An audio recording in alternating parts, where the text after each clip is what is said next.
Surya bukan hanya datang, kami akan berkantor minimal 2 bulan di Pegunungan Hias. Ini pendukung Bobi Surya semua, betul? Betul. Yang bedakan pendukung Bobi Surya sama bukan cuman satu. Kalau pendukung Bobi Surya itu nggak pernah menjelek-jelekkan yang lain. Setuju ya? Pendukung Bobi Surya nggak pernah fitnah-fitnah. Setuju? Pendukung Bobi Surya nggak mau saling menjelekkan, nggak mau saling fitnah, menjatuhkan. Itu bukan rumus untuk menang. Itu rumus untuk mengajarkan orang membenci. Begitu juga yang di sini pendukungnya Henry Elirosa, betul? Jangan jelek-jelekkan calon yang lain. Itu karena pilkada ini hanya kurang lebih hanya tinggal 36 hari lagi. 36 hari lagi, jadi santai saja. Kita cari pemimpin yang mau mengerjakan, yang mau melaksanakan tugasnya sebagai kepala daerah. Oleh karena itu, jangan karena pilkada kita saling membenci sama calon pemimpinnya, membenci sama sesama tetangga karena beda pilihan. Jangan, yang pasti tetap santun. Yang kita bicarakan hari ini, yang kita sepakati hari ini, yang kami datang hari ini, calon-calon gubernur, calon bupati yang datang hari ini, tolong Bapak Ibu pegang janji kami sekuat-kuatnya. Pegang janji kami, ingat terus janji kami, ingat terus Bapak Ibu. Kami hari ini datang sangat terhormat, disambut sangat terhormat oleh Bapak Ibu. Mudah-mudahan kalau nanti kami terpilih, Bapak Ibu memilih kami nanti, diberikan amanah oleh Allah Subhanahu wa taala. Saya tahu Bapak Ibu hadir di sini, kumpul di sini bukan karena Bobi Nasutionnya, tapi karena Bapak Ibu ingin menaruhkan harapan kepada kami, Bu, kepada saya di sini. Jadi bukan tentang pribadinya, tapi tentang harapan, tentunya dari harapan masyarakat di sini. Harapan ini harus dilaksanakan karena kami sudah datang ke sini. Kalau sudah datang ke sini, sudah menyampaikan hal seperti ini, rasa-rasanya kalau menjadi seorang pejabat, seorang yang memiliki wewenang untuk menyelesaikan permasalahan di sini, tapi tidak diselesaikan, nggak bagus, nggak elok rasanya. Kalaupun kami datang lagi di sini disambut dengan terhormat, malu rasanya kami nanti kalau sesuatu terjadi. Oleh karena itu, ingat terus janji kami, Bu, dipegang terus janji kami. Mudah-mudahan nanti kami datang ke sini, kami hadir di sini lagi, nanti saya sama istri datang ke sini lagi. Mudah-mudahan seperti sampaikan Uda tadi, nggak perlu setel lagu dangdut lagi untuk nemenin goyang-goyang di mobil. Mudah-mudahan sudah mulus, sudah rapi jalannya, sehingga kita diskusi di sini bisa mendiskusikan hal yang lain lagi, bukan masalah tentang jalan lagi, bukan masalah tentang sekolah tadi lagi, dan bukan masalah tentang kesehatan yang tadi disampaikan lagi. Kami sudah pernah jadi kepala daerah, sudah pernah jadi wali kota. Kotanya ini sudah pernah jadi wali kota, kota Medan. Kalau untuk memikirkan, udah sebenarnya memikirkan tentang infrastruktur ini gampang. Sebagai kepala daerah gampang. Kenapa gampang? Karena mikirkannya dia nggak perlu mikirkan kayak mana cara nyampur aspal, kayak mana cara nyampur pasir, kayak mana cara nyampur batu, nggak perlu, Bu. Bupati, wali kota, gubernur nggak perlu mikirkan jauh-jauh begitu. Nah, Bapak Ibu ini milih gubernur, selain milih orangnya, selain lucu fotonya, lucu gambarnya, yang Ibu pilih itu nanti yang Ibu serahkan tanggung jawab ke dia. Tanggung jawab mengelola uang. Uang yang dikelola, uang Sumatera Utara ini kurang lebih 1 tahun 14 triliun, Bu, yang dikelola sama gubernur. Masalahan yang ada di Kecamatan Panehulu ini. Saya diinformasikan, dikasih tahu, dan kebetulan juga diajak sama calon bupati dan wakil bupati Hero, yang beliau menyampaikan ada permasalahan yang memang harus peran provinsi yang harus ada di depan, karena memang ini jalannya punya provinsi, bukan kami nggak mau, kata Pak Bupati dan Wakil Bupati, untuk mengerjakannya, tapi kemampuan kami terbatas karena pemerintahan ini berjenjang, ada pemerintah kabupaten, ada pemerintah provinsi, ada juga pemerintah pusat. Oleh karena itu saya diajak di sini tadi, mudah-mudahan M yang pertama sudah selesai ya Pak ya, udah ya, M yang pertama untuk mendengarkan sudah selesai. M yang kedua merasakan, kata beliau tadi, udah juga lah sedikit-sedikit merasakan, udah sedikit merasakan jalan tadi ke sini.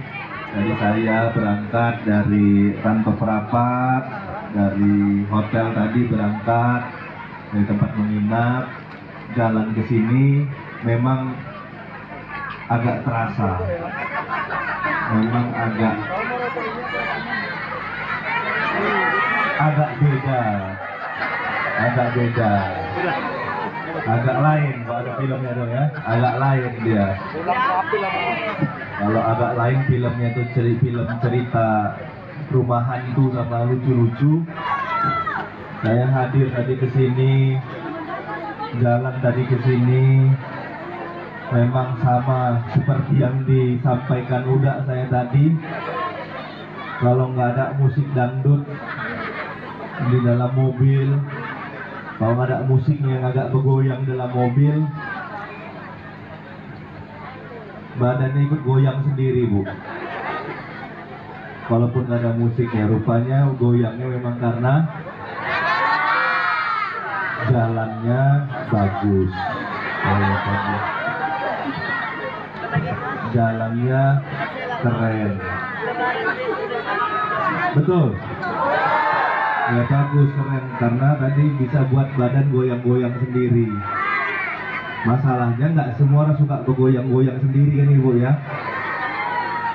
Nggak semuanya punya lagu dangdut di mobil. Nah, jadi harus diperbaiki.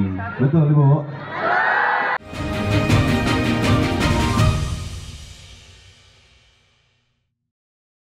Terima kasih, saya sangat mengapresiasi ini ya, catatan demokrasi. Menurut saya ini acara yang paling bagus. Karena apa? Melihat data-data di lapangan, melihat leader-leader di lapangan, dan sekarang ada solusinya. Pada kesempatan ini saya mengucapkan terima kasih pada catatan demokrasi.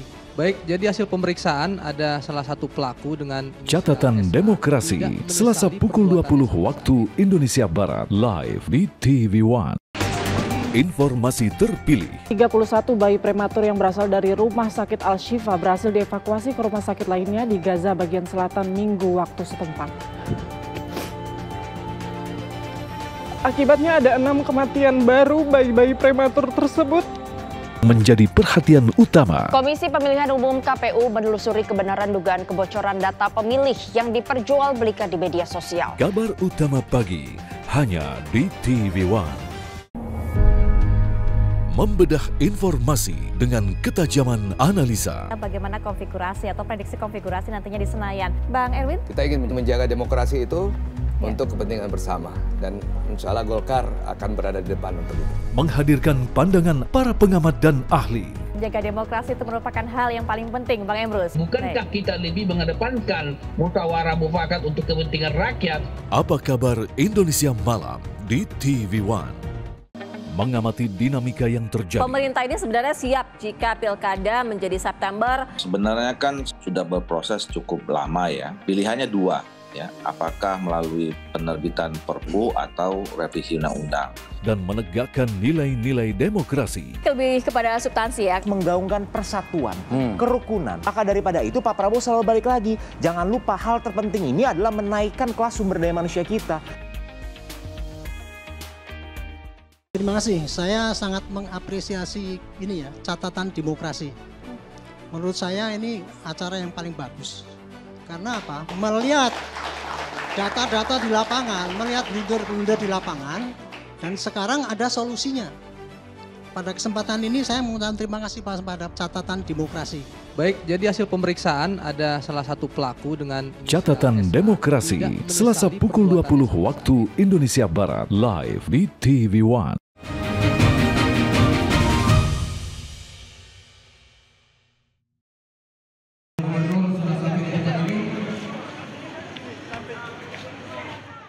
Kedatangan calon gubernur Sumatera Utara nomor urut 2 Edi Rahmayadi disambut antusias oleh ratusan warga Kabupaten Karo, Sumatera Utara yang telah berkumpul di Jambur Minalamas, Kota Kabanjahe.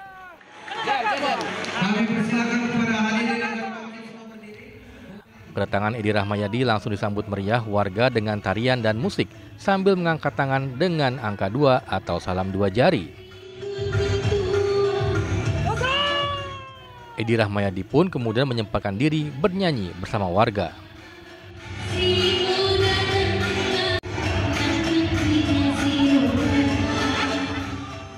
Sejumlah janji kampanye disampaikan Edi kepada warga yang hadir. Salah satu janjinya yaitu ia akan mendorong perekonomian di Kabupaten Karo dengan mengedepankan sektor pertanian dan juga sektor pariwisata. Menurutnya, dua sektor tersebut bisa menjadi andalan untuk meningkatkan ekonomi warga di wilayah tersebut. Dari Karo, Sumatera Utara, Bayu Pramana Putra, TV One mengabarkan.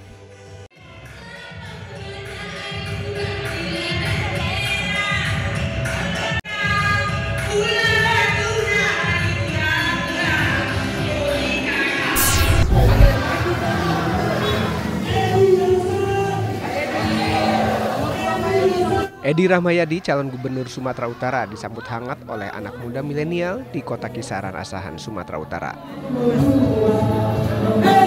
Ia ingin merangkul anak-anak muda setelah seharian belusukan di daerah Asahan dan Tanjung Balai. Cagup yang diusung Partai Demokrasi Indonesia Perjuangan itu langsung mendapat pertanyaan kritis soal mutu pendidikan yang masih rendah dan infrastruktur terutama jalan-jalan desa masih rusak. Menurut Edi Rahmayadi, warga di Asahan banyak yang tidak tamat sekolah menengah pertama. Kami Pak, saya cukup puas dengan pendapat-pendapat dari Asahan. Terkhusus memang disampaikan kebutuhan yang dibutuhkan oleh rakyat Asahan. Tak berlebihan, masalah infrastruktur, masalah perairan di sawah, masalah pendidikan, memang kenyataan itu semua. Khusus pendidikan di Asahan ini baru 8,2 tahun, berarti SMP saja belum lulus rata-rata. Itu wajarlah kalau ini menjadikan tuntutan rakyat. Masalah air tadi ada yang disampaikan dia 1 hektar 10 ton. Rupanya hanya sebagian kecil itu 10 ton. Persoalannya apa? Adalah irigasi, pupuk, bibit. Itulah kehadiran penguasa untuk menjadikan itu sempurna. Dalam kesempatan ini, Edi Rahmayadi juga tetap optimis akan menang saat penghitungan suara nanti. Walau Kabupaten Asahan merupakan kandangnya pasangan Robi Surya karena calon wakil gubernurnya adalah mantan Bupati Asahan. Dari Asahan, Sumatera Utara, Jasa Manurung, TV One mengabarkan. Yang saya hormati Pejabat Gubernur Sumatera Selatan, Komisi Pemilihan Umum Sumatera Selatan menggelar debat perdana calon gubernur Sumatera Selatan pada Senin malam di salah satu hotel di Kota Palembang. Debat diikuti 3 pasangan calon yakni Herman Deru Cik Ujang, paslon nomor urut 1, Edi Santana Putra Reski Aprilia, paslon nomor urut 2, dan Mawardi Yahya R.A. Anita Nuring Hati, paslon nomor urut 3. Ketiga paslon saling memaparkan visi misi program kerja masing-masing. Tema yang dikupas dalam sesi debat mulai dari penanggulangan bahaya narkoba, pendidikan, toleransi, hingga pengembangan inovasi daerah. Sementara, Mawardi Yahya dan Anita Nuring Hati berkomitmen mengembalikan program berobat dan sekolah gratis. Masyarakat kita menyaksikan sekarang apa yang kita sampaikan, apakah benar atau tidak. Maka sebab hari Jawa.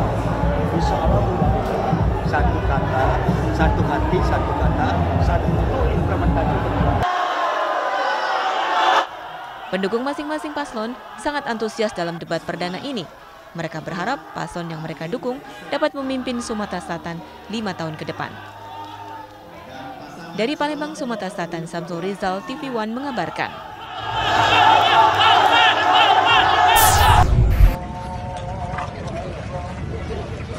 Politikus Partai Gerindra Andre Rosiade turun langsung saat berkampanye untuk pemenangan calon wali kota dan wakil wali kota Sawah Lunto nomor urut 1, Riyanda Putra Jeffrey Hibatullah. Ia mengajak masyarakat untuk tidak takut dalam memilih. Andre menegaskan Riyanda Jeffrey adalah sosok pemimpin muda pilihan Presiden Prabowo Subianto. Saya rasa seharusnya tidak ada keraguan lagi. Karena pertama, Riyanda Jeffrey adalah calon wali kota dan wakil wali kota pilihan Pak Prabowo Subianto. Sehingga insya Allah program-program Riyanda Jeffrey akan didukung sepenuhnya oleh pemerintah pusat. Itu yang pertama. Yang kedua, kita tahu anak muda ini, dua anak muda ini punya potensi yang luar biasa. Apa salahnya anak muda diberikan kesempatan? Tentu mereka akan lebih bersemangat bekerja melayani masyarakat Subianto. Yang ketiga, sekali lagi saya nanti sebagai anggota DPR RI dari fraksi Partai Gerindra tentu akan membantu agar Riyanda Jeffrey bisa memenuhi janji-janji beliau. Jadi sehingga nanti kalau ada keperluan bertemu Menteri A, Menteri B, Menteri C, saya akan dampingi, saya akan bantu agar beliau berdua bisa bertemu dengan para Menteri Kabinet Merah Putih dari Presiden Republik Indonesia Bapak Prabowo Subianto.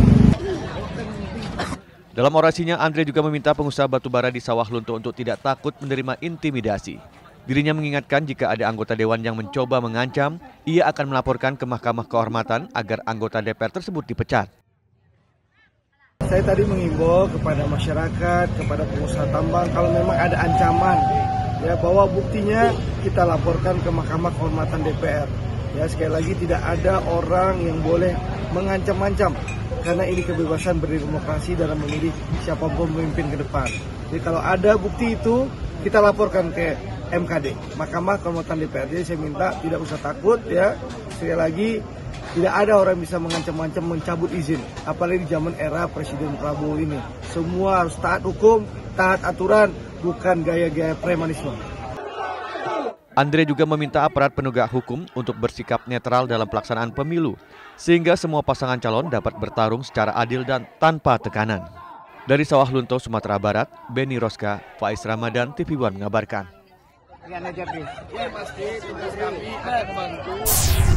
Kita bisa hadir bersama di sini dalam keadaan sehat walafiat. Pasangan calon petahana wali kota dan wakil wali kota Bandar Lampung, Eva Duyana, Dedi Amarullah melakukan kampanye dengan menjanjikan melanjutkan program sekolah gratis untuk masyarakat. Pasangan ini juga menyampaikan gagasan dan visi misi program kerjanya untuk 5 tahun ke depan, seperti sekolah gratis, pengobatan gratis, dan akan membangun sekolah SMA dan SMK untuk menampung 5.000 anak. Selain itu, pasangan Eva dan Dedi menjanjikan pada tahun 2025 jika terpilih nanti akan memprioritaskan pembangunan rumah sakit jantung dan otak, serta membangun sekolah SMA dan SMK untuk menampung 5.000 anak Bandar Lampung. Warga Bandar Lampung mendapat pengobatan gratis. Oh iya dong. Assalamualaikum warahmatullahi wabarakatuh. Kan itu sudah teruji, sudah terbukti. 31 puskesmas, 126 kelurahan, 13 rumah sakit swasta dan negeri Kota Bandar Lampung itu sudah dilakukan dari semenjak zamannya Pak Herman, Bunda Eva sudah dilakukan. Dan sekarang ini lagi proses sudah berapa dari 2022 2023 sekarang lagi door-to-door untuk melayani masyarakat. Rumah sakit jantung dan otak menjadi prioritas kita juga ya, Bunda? Dong, nanti ini 2025 ada mulai pembangunannya. Selain itu, pasangan Eva dan Dedi menjanjikan pada tahun 2025 jika terpilih nanti akan memprioritaskan pembangunan rumah sakit jantung dan otak. Dalam kesempatan kampanye ini, pasangan Eva dan Dedi juga melakukan simulasi pencoblosan kepada warga yang datang ke lokasi. Dari Bandar Lampung, Pujiansyah, TV One mengabarkan. Proposal, selfie, salam dua jari bersama Bunda semuanya.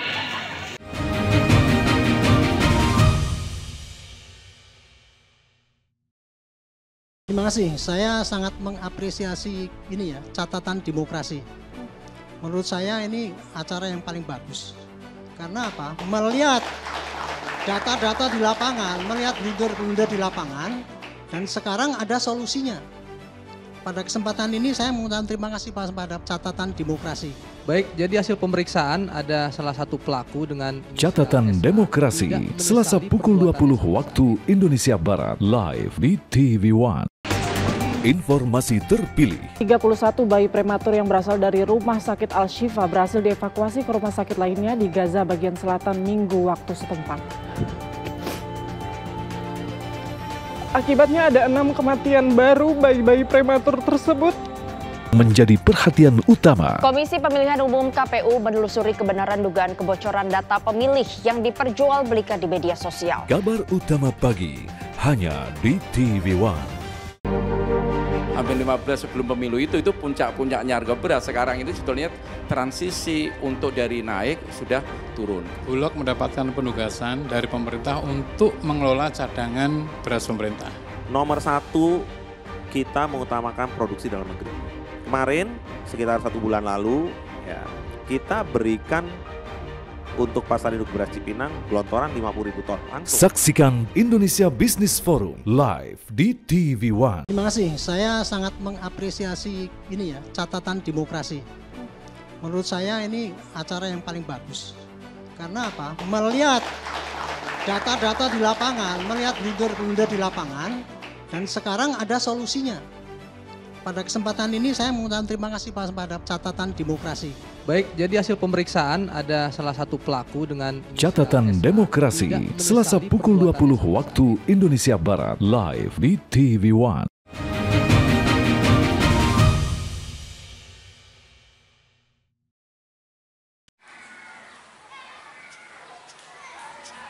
Berdasarkan data dari Dinas Kependudukan dan Pencatatan Sipil Dukcapil Kabupaten Kerinci, masih terdapat 2.166 warga yang terdaftar dalam daftar pemilih tetap DPT Pilkada Serentak tahun 2024, namun belum melakukan perekaman KTP elektronik.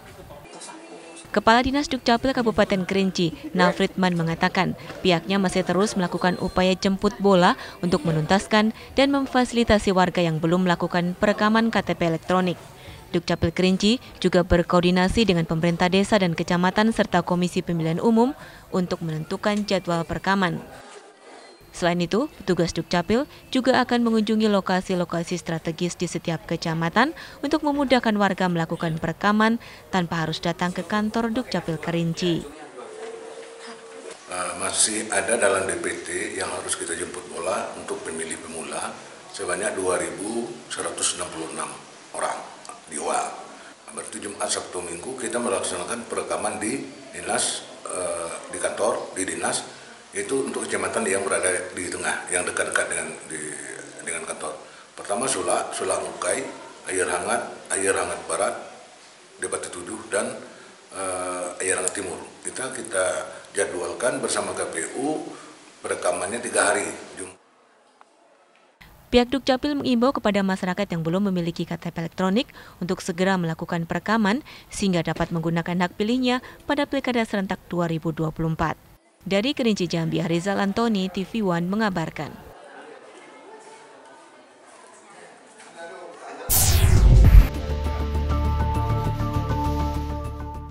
Sebanyak 285.000 lebih surat suara untuk pemilihan wali kota dan wakil wali kota Bengkulu telah diterima KPU Kota Bengkulu.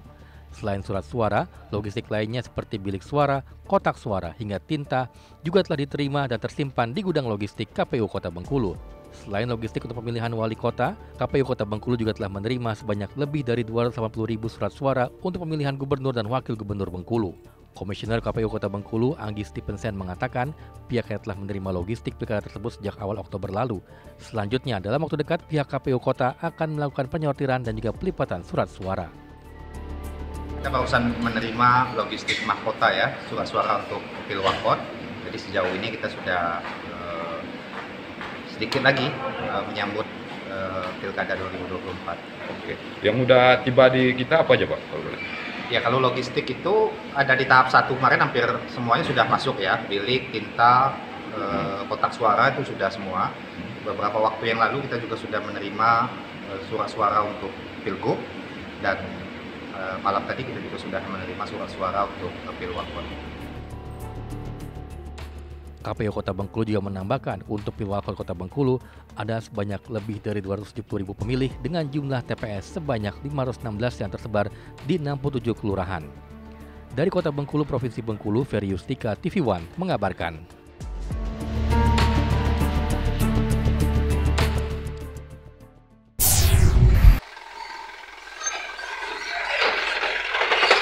Logistik surat suara pemilihan kepala daerah serentak tiba di gudang Komisi Pemilihan Umum Kabupaten Waikanan, Lampung. Pengiriman surat suara mendapat pengawalan ketat dari aparat kepolisian selama perjalanan dari percetakan hingga tiba di gudang KPU. Kedatangan logistik disambut langsung oleh Sekretaris KPU Waikanan Muhammad Arifin, anggota Bawaslu Waikanan Lekat Rizwan, Sigit Dwi Suwardi, dan kepolisian dari Polres Waikanan.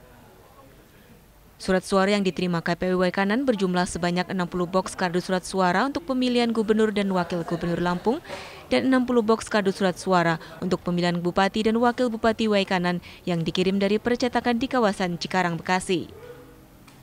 Selanjutnya akan dilakukan sortir dan pelipatan.